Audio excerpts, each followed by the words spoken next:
I know many of you out there have not had the best birth history. Many of you are listening to this with trauma in your background that you might not really know how to move forward from. So today I'm excited to bring you an interview with a mom just like you who has had that traumatic birth in her past, but she processed it, moved forward, and then went on to have a beautiful, peaceful, God-led home birth. And I want to share her story with you today. So let's go. Are you a Christian woman yearning for a beautiful, joyful pregnancy and birth with a focus on God, not medical tests? Are you worried the birth you want isn't possible and you're tired of being treated like an accident waiting to happen? Hey Mama, I'm Lori, host of Your Birth God's Way.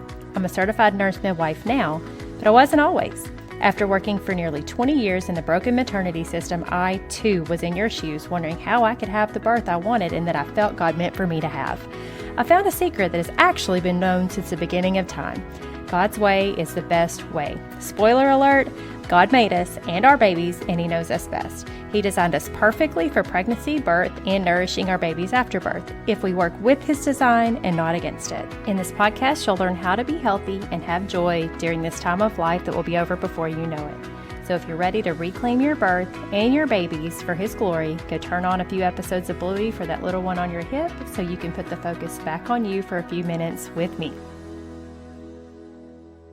Before we dive into the interview, I real quick want to share with you review time, as I always do to start off my podcast, because I need you to understand how important these reviews are to me, how much they encourage me, and how much they help me to find other moms just like you who need what I'm sharing here in this podcast, who need encouragement just like you do. So it's always a priority for me to read a review to you just so you can see how important it is to me. So today I'm bringing you a review from Christy. She is a member of our Facebook group. If you're not already in that group, head down to the show notes, find the link, and head over and join us. We'd love to have you join us there. She says the title is The Best Reassurance. Since this is my first pregnancy, so many emotions and thoughts flooded me. But the most important thing that my husband and I agreed on was doing things God's way, and that means as natural as possible without any medical interference. This podcast is a true godsend. Lori applies faith and backs it up with stats. I look forward to listening every day as it makes me feel much more confident in my pregnancy journey and helps to know I'm following God's will.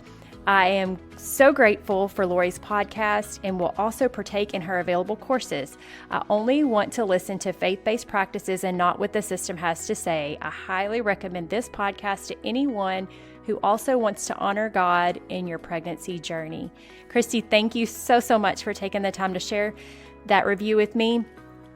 I'm so grateful for you. I'm so grateful for all the moms out there like you who have taken the time to encourage me and who trust me as a part of their birth journey, because this is such an integral part of your life. It's a transitional part of your life where you become a mother. It is so much more than just giving birth. And so I'm honored to be a part of your journey. And I look forward to working with you in the course soon as you work through this pregnancy, which is so exciting. First baby is it's such a fun time, and I want you to have that joy. I want you to be able to grasp it and hang on to it and not let this messed up medical world destroy it for you. God has given us peace. He has given us hope. He has given us a perfect design that will bring your baby in His perfect time, and I'm just so excited to work with you on that.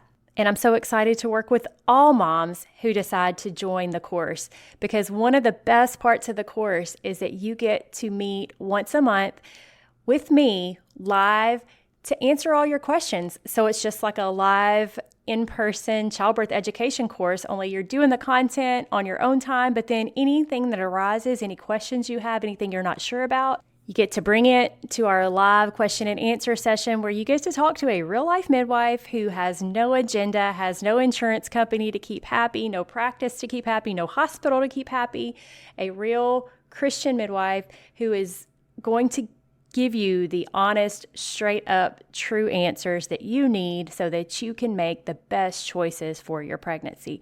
Does it even get any better than that? I don't know if it does. Anyway, let's move on. So today I'm bringing you an interview that I did with Aly McClain, who is the host of the Peaceful Homebirth podcast. Aly is a registered nurse, but she has a birth story much like many of yours. See, she trusted the medical system. She trusted that it was in it for her good because she knew that as a registered nurse, she was in it for the good of her patients. So she just couldn't imagine that the system would really be set up against her. As a result, she experienced a birth that went absolutely contrary to anything she ever planned, and it caused her a lot of trauma and a lot of difficulty moving forward. But that's not the end of the story. She has gone through a process of recovering, of moving through the traumatic birth experience that she had, and she now shares that story along with the story of many others like her in her podcast, which is called Peaceful Homebirth. I think you're really going to enjoy this interview. I think you're going to learn a lot, and I hope that it blesses you as you might have the traumatic birth in your past that you need to move forward from. Or maybe if this is your first baby, maybe you're thinking, this episode's not really for me. I don't have a traumatic birth in my past. This episode is for you too, because you need to understand and appreciate the reality that there are so many mamas out there just like Aly. This is not a rare event. This happens all the time. And the reason this podcast of mine exists is to try to help you prepare so that you don't end up in one of those traumatic births. So whether you have babies, whether you've had great birth stories, whether you have no birth stories, no babies, whether you have a traumatic birth story in your past, this episode is for you, and there is plenty in it that you are going to learn from. So before we get started, I just want to read you a little bit about Aly so you can know more about who you're going to be hearing from. Aly McClain is a dedicated advocate for empowering first-time home birth mothers to embrace the beauty and serenity of home birth in a Christ-centered way. As the host of the Peaceful Homebirth podcast, registered nurse and home birth coach Aly combines her passion for holistic health, mindset techniques, and practical wisdom to guide expectant mothers through every step of their journey to a peaceful and empowering birth experience. After having a traumatic birth with her first, Aly decided to choose a different experience for the next baby, and she has gone on to home birth her next 3 children, as well as help many women in person and online have the peaceful birth they desire. Aly brings a unique blend of expertise to her podcast, offering listeners a wealth of knowledge and inspiration as they prepare for one of life's most profound moments. Her gentle yet confident approach reassures mothers that they have the strength and support they need to navigate the birthing process with grace and confidence. So with that, let's dive in. Okay, guys, I'm so excited today to bring you an interview that I'm having with Aly McClain. Aly is the host of the Peaceful Homebirth podcast, and she also has a very faith-based approach to birth. And so we've been talking and kind of decided, hey, we should talk to each other. We have very similar views on how birth is, and I think we actually kind of came from a very similar background. So want to introduce you to Aly. Aly, welcome to the Your Birth God's Way podcast. Thank you so much. I'm so excited to be here. It is incredibly so much fun to meet somebody else who has very, very similar views and background and really has a heart and a mission that is going in the same direction. So I am so excited to be here and talk to you today. Awesome. Well, Aly, tell us a little bit about your background. I know you're a registered nurse, so you have a nursing background. So kind of tell us where you came from as far as your medical background. Yeah. So I guess I'll go way back to high school. I was always so fascinated with the body, and I just realized it was all connected and I wanted to help people. And so my mom had suggested you should be a nurse. And I guess I always stuck with it. I'm like, well, that's probably what I was meant for. So I went on to nursing school, and I quickly realized I really didn't love it. I knew for sure I did not want to be in the hospital system, going through labor and delivery and just witnessing the abuse that was happening there.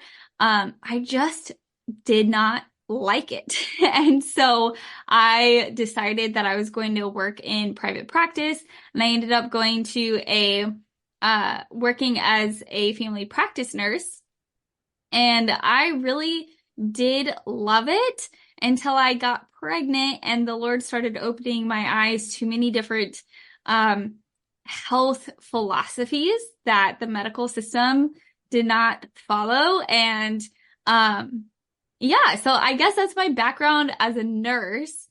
And the Lord has just brought me a long ways that it's even sometimes I'm like identifying as a nurse is so weird, but it did give me a lot of knowledge about how the body works, and it's really a helpful tool that I have had to help my family. But yeah, that's kind of my background on that nursing side. That sounds so much like me. When you say you're a nurse, it just feels so weird Yeah. because I think what the world thinks that means and what I am now are so very, very different. Now, I don't know that what the world thinks that means is really what it is. It's really just a pill pusher, but we won't get into that. Hmm. All right. So your view of birth before I don't know, I guess this is a spoiler alert, the traumatic experience that you had. Right. Because for those listening who haven't heard from Aly before, her view, kind of like mine, has changed very much because she was kind of over on in medical world, kind of thinking a certain thing. And then through her experiences, although hers was a firsthand personal experience that kind of changed her view, mine was just all of my viewpoints changed before I started giving birth. So it's a little bit of a different timeline, but I'd like for you to just kind of tell us how you kind of saw it before, what you thought about birth. Did you think anything about birth before you actually had your baby and had the experience that wasn't so great? Yeah. So, as nurses, there are specialties, right? So I was family practice and I was really good at giving vaccinations and helping with sutures and, those minor procedures. Like that was my wheelhouse. I loved doing that. And I would look at NICU nurses or L&D nurses and be like, well, they are really good at what they do. So I should just totally abdicate all of my responsibility and my decision making on them because they care. Like I cared so much about my patients. I wanted to do what was best. They care about me, so I'm going to let them make the decisions. They'll know exactly what to do and how to do it. And I was just okay with that. I trusted in that system so much, and I didn't know any better. Like there was nobody in my life around me to say, have you asked these questions? Or what do you actually want from your birth? There was none of that. So I had no framework of how to even think about birth. I knew from what I had seen, during nursing school, being on L&D, I knew that there was problems that arise during pregnancy and that there were things that the hospitals could do to help.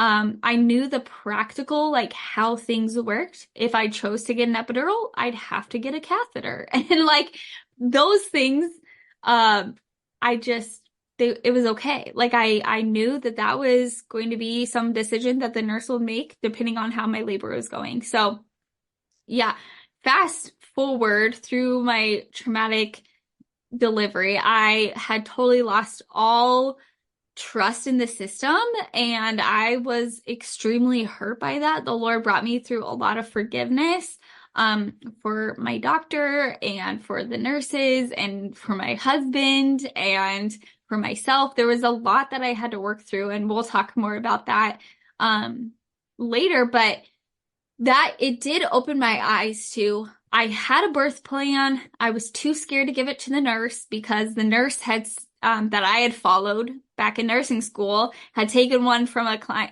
from a patient and said kind of threw it in the nursery after she wasn't looking. It was like, oh, nobody looks at those anyways. And so while I did all the right things, my brain had an underlying belief that said it's not worth it.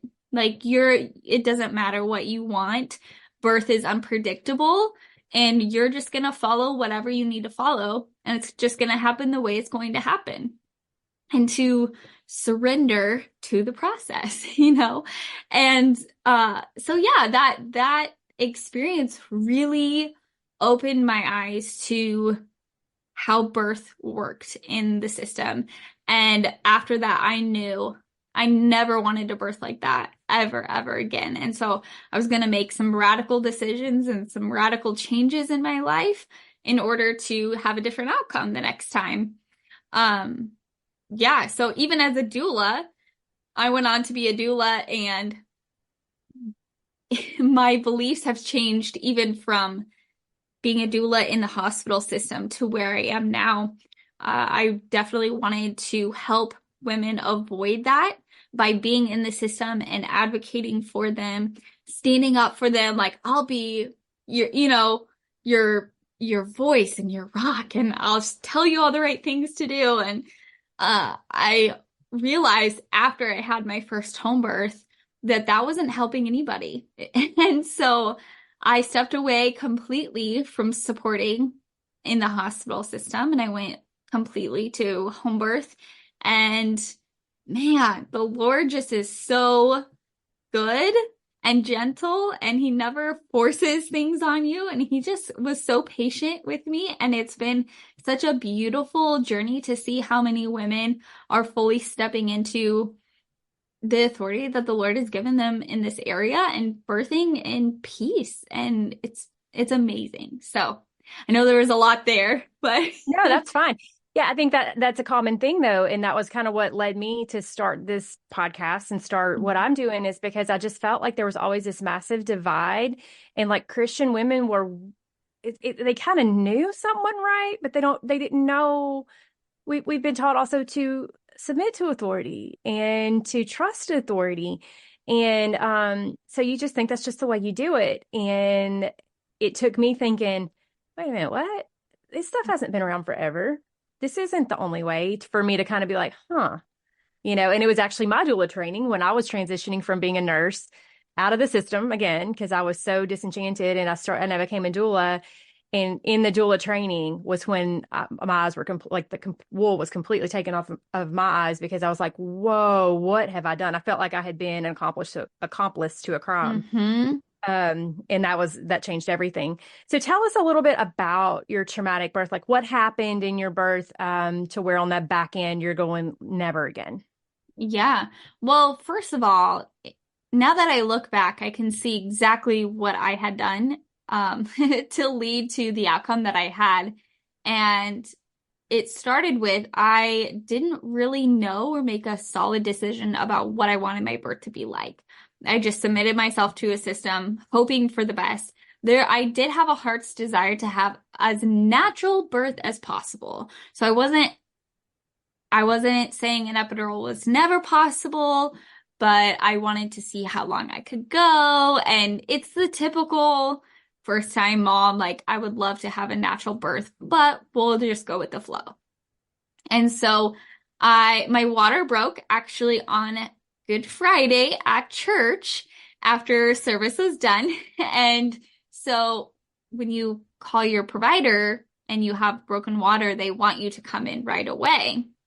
I was 38 and a half weeks, I believe, and I had just gotten a cervical check not long before, maybe the day before or two days before.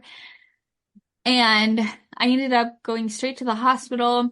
I was not really having any contractions, and it was obviously a couple days before Easter. My labor was not progressing very quickly at all. So about 8 hours in, the nurse comes in and says, I have a bag of oxytocin here. It is your body's natural hormone that will just help your contractions go a little bit stronger and faster, since we're not seeing the cervical change that we would like to see.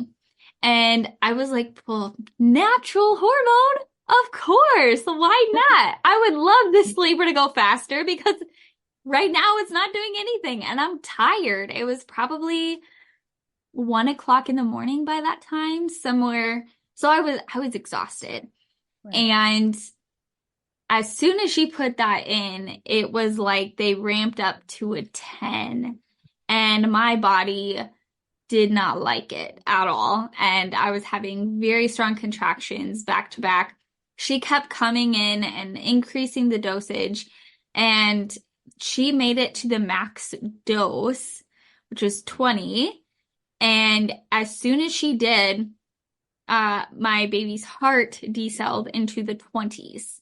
And so by that point, I had resigned to getting an epidural after the Pitocin, and I did not want to do it anymore. I was tired. So I had been sleeping and she had been turning it up. I woke up to beeping and to several nurses around me, and they were giving me a shot of terbutaline in my leg, and it was all chaotic. And it was an out of body experience. I did not know what was going on. I remember turning around, seeing the heart monitor and seeing that her heart rate was 20. And of course, being a nurse, you're like, okay, you're going through all of the possibilities in your head of like, what's going on? So my doctor comes in, they had stabilized the baby, and she says, well, if this happens again, we are going to take you back for a C-section. And I was like, no, like that's not what I wanted. And I remember turning to my nurse and saying, no, I don't want a C-section. I don't want this. And she's like, it's okay. It's okay. Trying to talk me down. I was getting so escalated at this point. Well, 5 minutes later, her heart rate dips again, and they just start wheeling me back. And I remember it was all so dramatic now looking back at it, but I was like screaming and crying, like, I don't want to go. I don't want to go. And of course, I want my baby to be okay, but it was like that primal fear hormone was just so high, and I couldn't run away because I had an epidural. So I was so trapped, and my husband disappears for a little bit, getting all his scrubs on. I go into the the OR, and the anesthesiologist is the only one I see there for a little bit, and they strap down my arms, and I'm in this cold room. Nobody's talking to me. The anesthesiologist is like, okay, I'm going to give you some medication. You're not going to feel a thing. Let us know if there's a prick. And basically she was out in a few minutes, and it was very, very quick. She was taken away to a warmer. At that time, my husband was there beside me. And yeah, they had put her in the warmer. I guess she had low blood sugar and was cold, so I didn't get a hold of her for about 2 hours. And it was awful. It was awful. It was definitely an out-of-body experience. At that point, in the OR, I just kind of remember dissociating. I'd heard a baby cry, and they're like, it's a girl. And my whole pregnancy, I thought I was having a boy. I'd convinced myself it was a boy. So I was like, this is not my baby. Like, there's no way that's my baby. So the first couple of weeks of being a mom to this baby that I wasn't even convinced was mine was extremely difficult. The breastfeeding was hard. I didn't tell her I loved her for 2 weeks, because how can you tell a stranger's baby you love them? Like, I had come up with so many stories in my head, like that didn't happen to me. Wow. So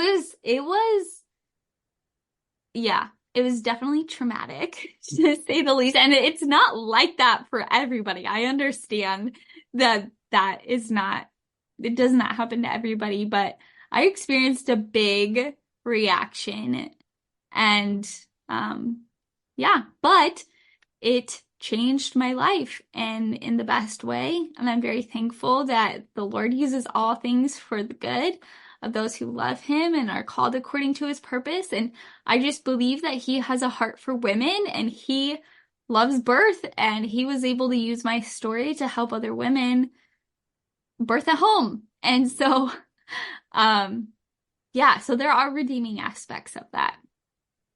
You said it doesn't happen to everybody. And I'm assuming you're talking about the part of how you reacted, and that is true.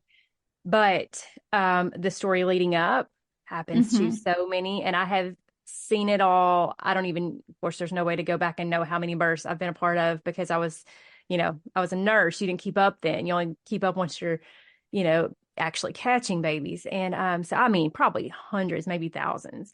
And So a good number of those, the story went exactly like yours. And just for clarification for anybody who doesn't know, so she goes in, she gets oxytocin, which is really Pitocin. It's not the real Right. thing, but that makes the contractions happen. But then the shot of Terb is called terbutaline. And so that's them having to undo that which they just did. And Yes. so the whole thing is being done to her in a way that is completely like they overdo one thing and then they have to try to overdo it the other direction. Because if Terb actually works, then your contractions completely go away. Then you have to start trying to make them happen again. And it's just this crash course isn't the right word, but just this complete like disconnect of like, what are we doing here? Why are we doing this to people? And at no point do they say she's in the OR right now because of what we did to her. And No. so, it's all being done to her. And like she said, she wants to run away and she can't because now she's hostage because she's paralyzed from the waist down. And the feeling of nobody talking to her and like she's just a number. I think that last week or week before that I talked about that you just become a number, and that's really what it is. And the last thing I'll say before I ask about the transformation, you said they took the baby to the warmer and she had a low blood sugar and she was cold. And their solution is let's go to the warmer, probably put things in her mouth that then lead to the breastfeeding difficulties that you have rather and stick a little sticker on her that's connected to a machine that tells the machine how hot to get to warm her up. Or you could just put her on mom because Mm-hmm. mom's body does all that better than any machine ever did. And she can nurse and get some milk for that blood sugar and she can stay warm. And yet the system in all its wisdom thinks, no, we can do that better. And in the meantime, that probably contributed to your disconnect because there was such a gap in time before you were connecting with your baby because of what, quote, they thought was best. And it's so frustrating to hear it happen over and over and over and over again. And they don't ever connect the dots and realize that they were the catalyst for all these problems. Of course, they never think about it again. You leave, you go home. It's your problem, not theirs.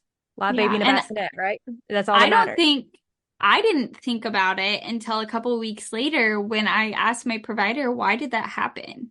And she had to step out of the room and look at my chart. This had happened 2 weeks prior, and it was eye-opening to me. She did not know who I was. Like, she didn't remember why she Never had did. cut me open. And so she looked at my chart, came back and said, well, your pelvis is too small. Mind you, I had only dilated to 4. It Baby had was nothing to do with your no, pelvis at that point. no, no. And so I was told, she had said, for all the rest of your babies, you will need a repeat C-section. And I believed her at that moment, and I was distraught. I said, I remember sobbing on the way home. And it was like this conscious decision of this, no, I'm not going to believe this. This is wrong. I feel it so deeply in my core. This is wrong.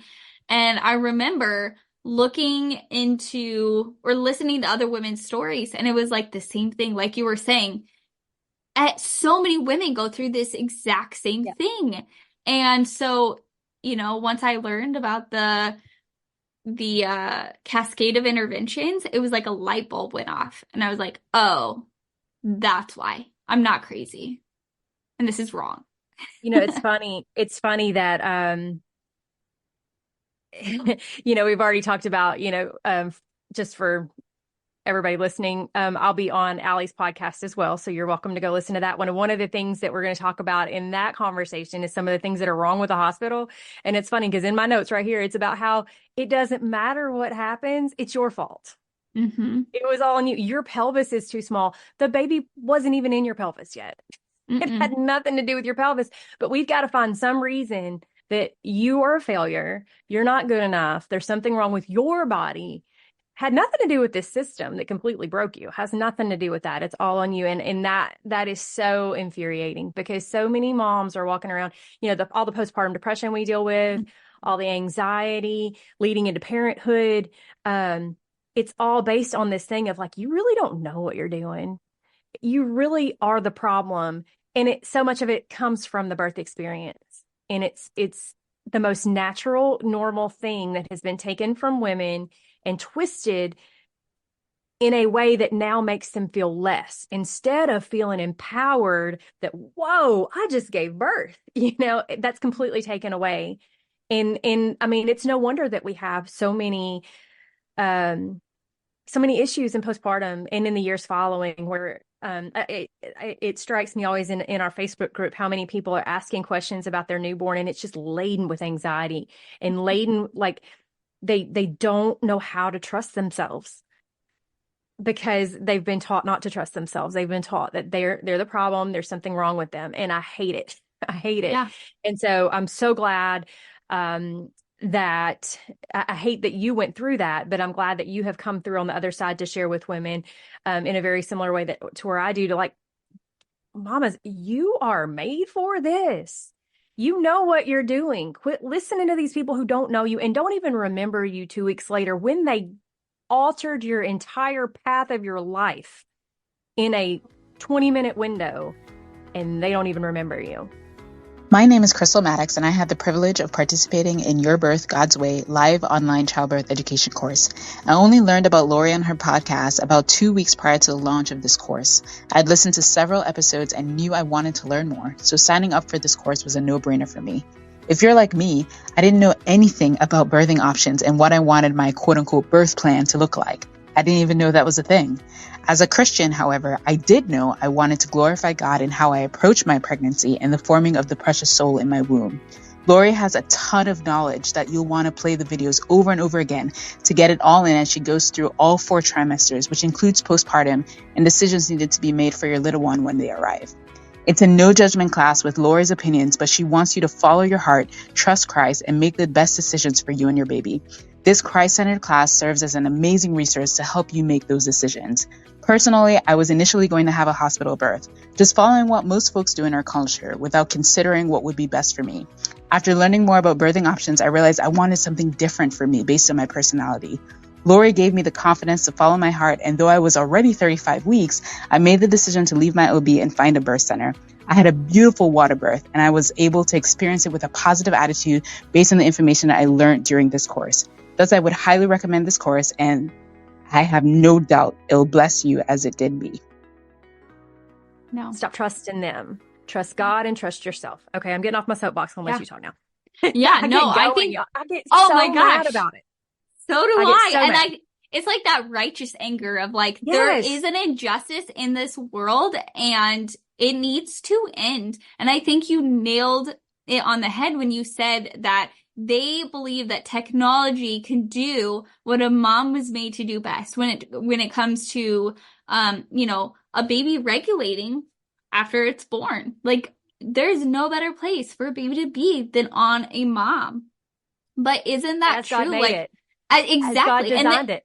Yeah. And the enemy has taken it and twisted it and lied to us by saying that we know better than God's design. Did God really say, like, you have to give birth this way?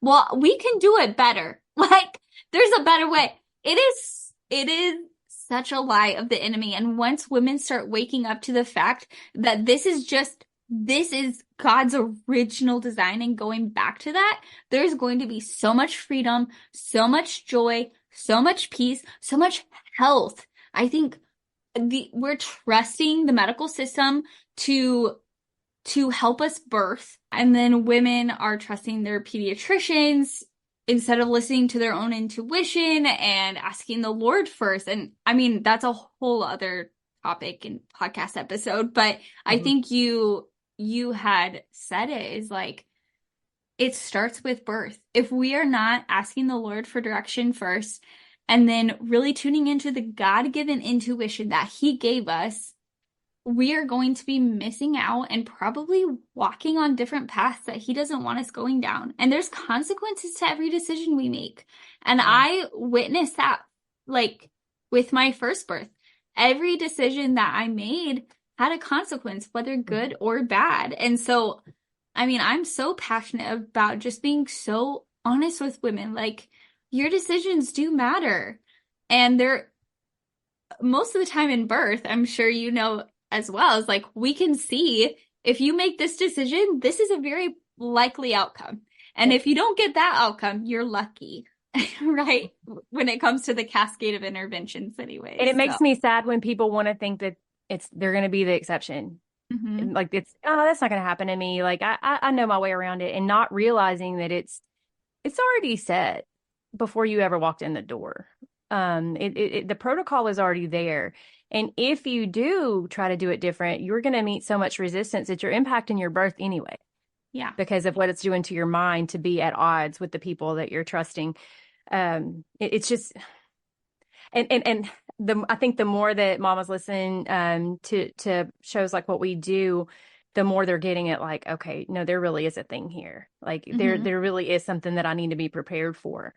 I can't just blindly trust the system because it's not in it for my good. And it's hard to say that because you want to believe that these big buildings down the road that you go to, if you chop your leg off or something and need it sewed back on, that they're going to take good care of you. And they do for those kind of things very frequently.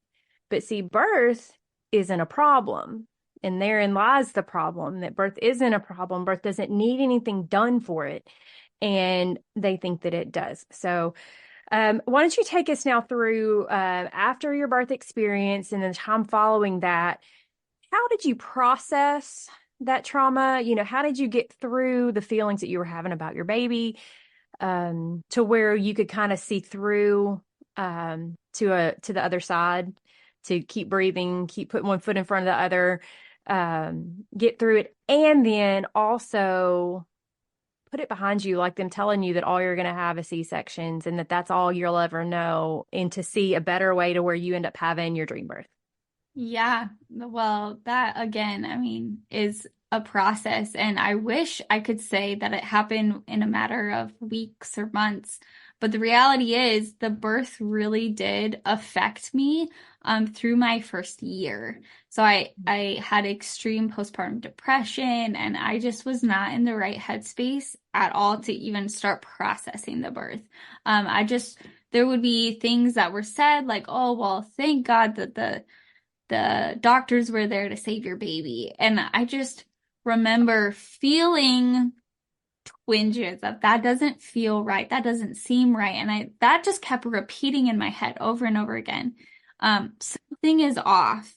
And it was probably, I went through counseling, and it was helpful to kind of reframe some things that had happened during the birth.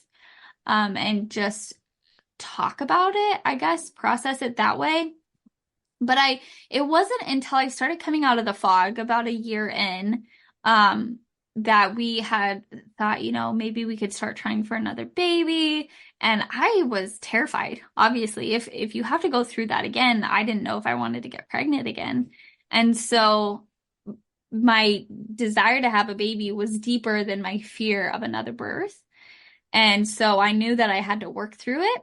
And I had decided that I would not go back to the hospital.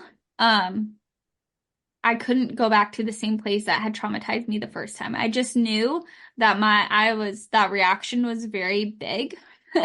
And I didn't feel like if I was put in that place, I would feel safe enough to give birth. I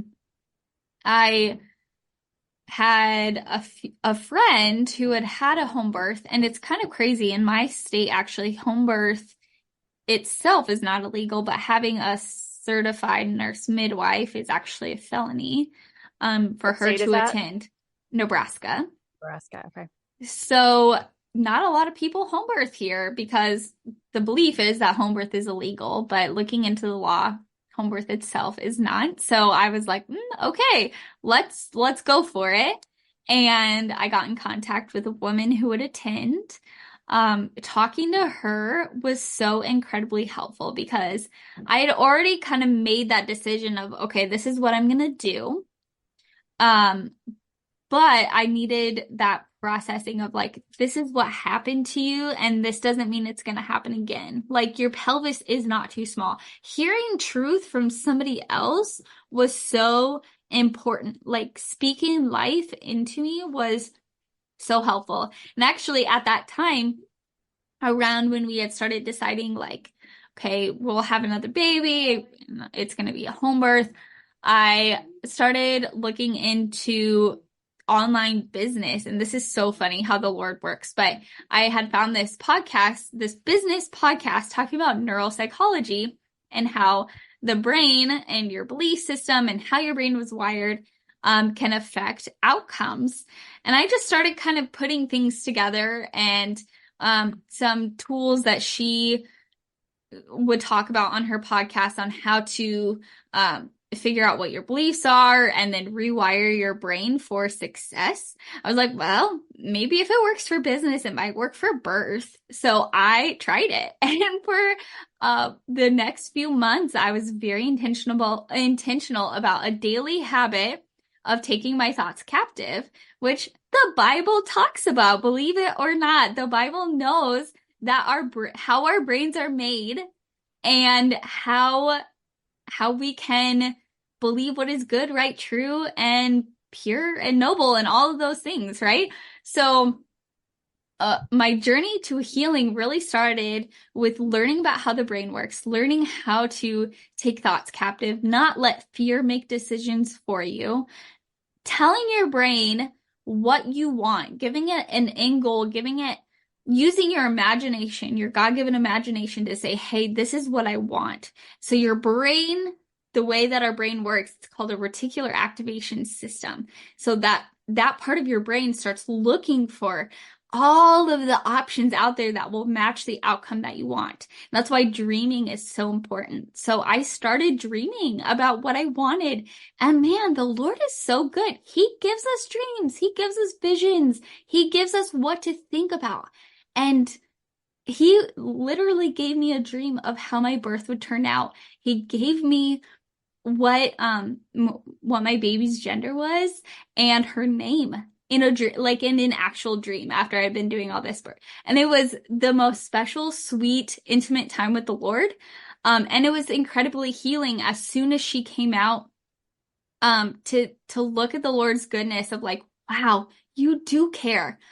Dreaming is important. Working through forgiving my doctor.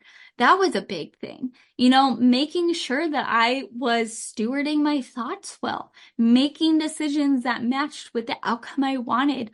All of these things I was able to be intentional about and then see how the Lord uses it and his heart for women, his heart for babies, and his heart for birth. Like he cares about this process he created, believe it or not. Right. I think sometimes we think like we're the first one, like he's, carried on humanity forever, but he's forgotten me. Like, no, he hasn't. And just the same way, you did nothing to make that baby the whole way other than just keep yourself putting food in your mouth. That's really all you did. And yet this human being, this person that has a soul went from 2 partial cells to fingernails and eyeballs and feet and bones and heart and all these things. And you think about that, and yet we think that he's forgotten us and that we have to like do this alone. No, he is there. Whether we acknowledge him or not, he is there. And, I can't remember the exact verse. I believe it's in Psalms where it says, the voice of the Lord causes the deer to give birth. The deer, why is it that we believe that somehow he cares more for animals that don't have souls? They're not humans. They're not created in his image. So if he cares enough to bring a deer baby to the earth, surely he cares enough for his children. So I think it's again, I think it's what the system has done to cause us, without knowing it, to cause them to become a god, a little g god, to where we look to them for the answers. We look to them for the solutions because surely it's good, right? The technology, it's good. Surely it's good. Surely I can trust them. Like you said earlier, surely I can trust them. And I don't want to say that, all the people that are there are in it just out to get you, because I was one of those people. I wasn't out to get anybody. I thought I was doing what was best. It's just, like you said, the devil has lied to us and lied to us and lied to us to where if you're in the system, you really do think you're helping. You really do think you're the solution. Yeah. You said it didn't sit well with you when people said, thank God they saved your baby, or thank God they were there to help your baby. And it's a hard line to walk, because I do believe that the technology can be used for good, can be in a very small percentage of people. But this automatic assumption that everything that happens is, thank God, God made this happen. You wouldn't have been there had those things not been done. There are a few situations that can just happen, but not going in and then dumping a bag of oxytocin or Pitocin in your vein, and then dumping Turb in your leg, and then dumping more oxytocin. And, none of that was his design. None of that is helping you. It's breaking you. And the fact that you needed counseling, Mm-hmm. not knocking counseling, the fact that you needed it, the fact that something was done in a process that is as normal as the sun coming up in the morning and the sun going down at night. It's a normal thing that happens in life. Birth is a normal process that God put in place to continue the human race. And yet you had to be counseled to deal with what was done to you. That is a travesty. Those things should not happen. You have to spend time and money processing something that could have been beautiful, that now can be beautiful. And this concept of telling your brain what you want. And that's one I've really grappled with over my life, because it can get real out there, Yeah. And it is so true, though. If for no other reason than when you tell yourself, this is what I want, this is my goal. If it's obviously we want to keep our goals within reason. We want to keep them God focused. But if this is my goal, I act different to get there. I make different decisions. I think different. Like you said, your brain starts looking for opportunities, options that will get me to that goal. And so, when people go into it, like I wrote down something you said earlier, the thought of that so many moms have of, I want to be natural as long as I can, or I want to wait on the epidural as long as possible. Well, then you've already got in your head, you're going to give in. Exactly. Rather than looking at it like, no, I can do this. I'm going to prepare myself to deal with something that is intense and hard, but beautiful and empowering. And so we already have decided, because, and really it's just because of what you've heard everybody else go through. It's because of all of the things that you've heard, all the horror stories you've heard from everybody else. You are already doubting yourself before you even giving yourself a shot. And so you go into it thinking, I'll do the best I can, instead of saying, no, I can do this. And it's amazing how many moms who say I can do. Oh, exactly. But if they go into it saying, I'm going to go as long as I can, then when 8 centimeters hits, and maybe they didn't even know they needed it yet, but they hear that number 8 and you're like, uh-oh, birth's coming. I better go ahead and get it, and they give up doubting themselves. Mm-hmm. And they don't have to. But it's so much in between their ears. So much of birth is mental. Just, the fact that your body will change the way it labors based on just leaving your house and going in a bright hospital where you don't know anybody. That is a protection that God put in your brain, to the same way that he did for animals, that, if you walk up on them, they'll quit. Their labor will quit the same way. And he put all these things in there, and yet we discount them. Yeah. But that was his design. Yeah. Well, our brain was created to keep us safe, right? Mm-hmm. And so when we see a hospital, what is your association with it? It's illness, it's trauma, it's sickness. Yeah. And so, of course, our brain is like, whoa, red alert, like, don't go there because that's danger. Right. And then we're submitting ourselves and walking in, even though we're like, ooh, I'm scared. And then we're saying, oh, I'm just scared of labor, but there's things to help that. No, you're literally scared because your brain is saying this is not a safe place. Mm-hmm. That's true. So true. And we try to override it and think that it'll be okay. And I think so many people think that, like, oh, I can have a birth at the hospital. It can be natural. And what I say, I know lots of people have gone into hospitals and had babies without medication. That's not questionable. But what I do question is that a natural birth is possible. A truly natural birth, meaning your brain and your body processes were able to carry out what God designed it to do in the way that he designed them to do it, because inevitably something is different. it can't carry on any more than if you brought a cat in here and spread it and told it, here, push. Exactly. What? It doesn't even make sense. And so it's a place to go when you're sick or when you're hurt. It is not a place to go for birth. Mm-hmm. There's a very, very small percentage. And the more I learn and the more I read and the more I listen to people like Dr. Stu, the more I think that even, I've always said, well, there's a few people that it's safer to be there. And I don't want to say there's not, because there's certain maybe conditions that maybe you need to have people on standby. But I don't know for sure that that's where it needs to start. Mm-hmm. And I don't know for sure that it's like it's all or nothing by saying, like say you have hemophilia or something, and you're afraid you're going to bleed to death if you have a birth at home. But then you walk in and so then they just throw everything at you. Mm-hmm. It's like the whole kitchen sink, everything. You're getting it all. Why? Because then that completely alters everything. And it's not, your brain can't do what it knows to do. It's fighting on every cylinder, like, no, this isn't right. This isn't right. This isn't right. And yet you're subject to it because you're there.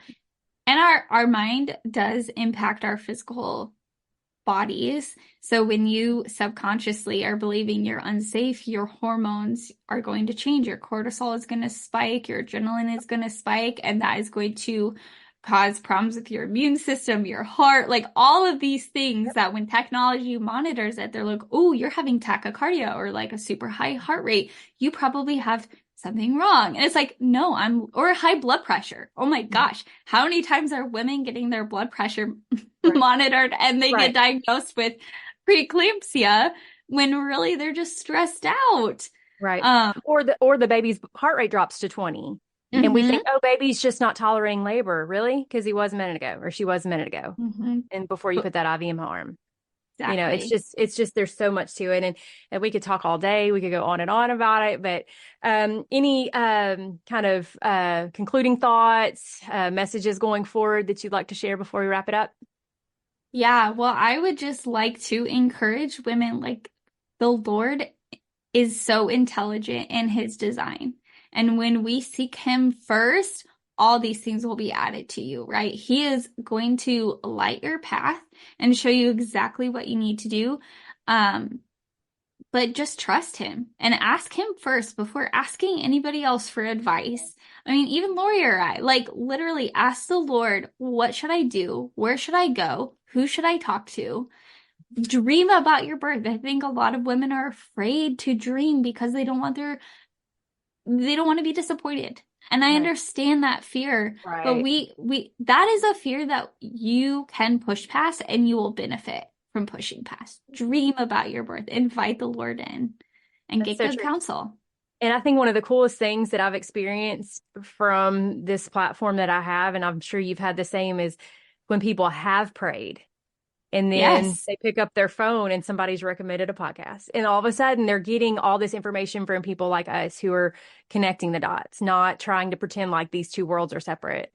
And I think that's such a cool thing. And it's very humbling to think about the fact that, wow, God is using me to answer prayers.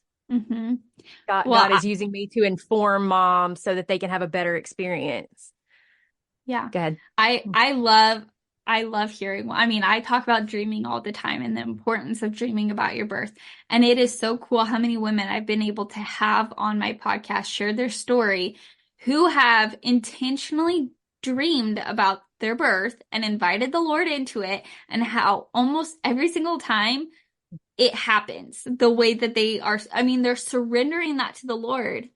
But it is beautiful. The Lord wants to answer this. Like, this is his design. Why wouldn't he want to come in and give you good things? And we doubt. So it is amazing when you pray and when you surrender your dreams and desires and your path to the Lord, he's going to direct you into beautiful things. It's so cool.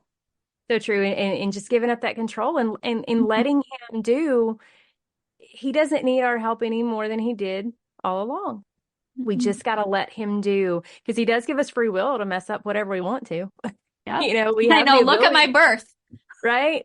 And so, but when you surrender to him, he doesn't want to hurt you. And he wants to bring that baby to you. And that's not to say that, occasionally things do go wrong. We acknowledge that. We're not denying that. But so many times that's not the case. And so many times the things that do go wrong are as a result, like you said, consequences. But when we surrender to him and we just like you said, dream big, and then don't just stop at dreaming, but set the wheel in motion to have the right things in place for that dream, and then surrender when labor time comes. Stop trying to make labor come, first of all. Because Yes. if your baby isn't here yet, it ain't time yet. I can guarantee you, everybody's like, I'm looking for a sign. Your sign is, if you're not in labor, your baby's not ready. That's your sign. And when your labor starts, there's your sign. It's about that time. So stop trying to make it happen. But when it does, just let it. Just let it, and don't fight it, and work with it, and it works. It's like everything else in your system. There's so many, people who don't believe in God. I like to do like the fingernail thing. Like right here is one of the thickest, hardest, deadest, without any feeling parts of your body that you have to protect you, to scratch your itches, pick your nose if you need to, all the things. But right next to it and underneath it is some of the most sensitive, able to perceive little bitty differences right next to each other. That alone, just your fingertip, is an example of how much he loves you. He's given you everything you need right next to it, right next to each other. And that's just one thing, if you go into the intricacies of an eyeball and all the things that have to happen perfectly for us to see, the intricacies of smelling, tasting, all of these things, he designed those, and they almost always work. We're in a fallen world, so sometimes things go wrong, but almost always they work when we support them. And birth is the same way. And if we will just work with his design, he has made the baby's head to turn just right, make all these different rotations through the pelvis, and different markers in the pelvis cause that rotation to happen so that they can fit out, but not fall out. It's beautiful. And I'm just thankful that he did make it the way that he did. And I'm thankful that so many moms are realizing and waking up and pushing back on this system, because the system's not for us, but God is for us. And so I thank you so much, Aly, for your time today. I've loved this conversation. We could talk for hours, I'm sure. And you guys, if you want to check out more from Aly, I'll put a link down in the show notes. Her podcast is called Peaceful Homebirth. You can find it on any of your podcast apps, just like you found mine, if you want to hear more from her. And again, just thanks, Aly, so much for your time. Thank you so much. I hope this episode has encouraged you. I hope you learned so much. I hope it encourages you to know that no matter what has happened in your past with having babies, it does not have to dictate your future. You can change your path. If you want to hear more from Aly, head over to peacefulhomebirth.com, or just go to your podcast app and type in Peaceful Homebirth.